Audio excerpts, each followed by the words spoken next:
ગગન આખું ઢંકાય એવું વહાલ, ગગન આખું ઢંકાય એવું વહાલ, પિતા કુટુંબ રક્ષતી ઢાલ. નમસ્કાર મિત્રો, ફાધર્સ ડે નિમિત્તે હું મારા આજના વિચારો રજૂ કરું છું.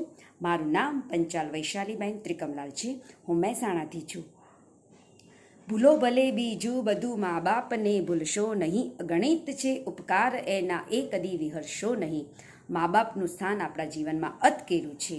કહેવાય છે કે માતાનું કામ દેખાય છે જ્યારે પિતાનું કામ બોલે છે. માતા એ નદીનું સરનામું છે અને પિતા એ પર્વતની શિખર છે. મા વિશે ઘણું બધું લખાયું છે, પરંતુ પિતા વિશે સ્વયં પિતા પણ મૌન છે. કહેવાય છે કે આખા કુટુંબનો આધાર, આપણા પરિવારનો આધાર એક પિતા છે. એક ઘટાદાર વૃક્ષ સમાન છે પિતા, જે બધાને છાંયડો આપવાનો પ્રયાસ કરે છે. તે પોતાના સુખ માટે ચિંતા કરતો નથી, પરંતુ પરિવારના સુખ માટે તે આંસુઓ પીને પોતાની તરસ छिपाવે છે.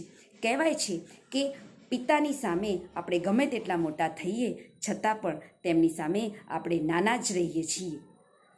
માતાનું અને પિતાનું મૂલ્ય અગત્યનું છે. પિતાનું મૂલ્ય આપણે ક્યારે આંકી શકતા જ નથી. જ્યારે આપણે આપણી સમક્ષ હોય ત્યારે તેમને સમજી શકતા નથી, અને જ્યારે સમજી શકીએ છીએ ત્યારે સમય ઘણો વીતી ગયો હોય છે.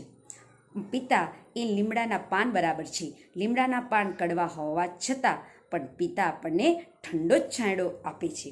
કહેવાય છે કે કમાયેલું ધન દીકરાને આપવું અને કાળજાનો કટકો પારકાને આપવો, એ વચ્ચેની જિંદગીની સફર જીવનાર વ્યક્તિત્વ એટલે કે પિતા.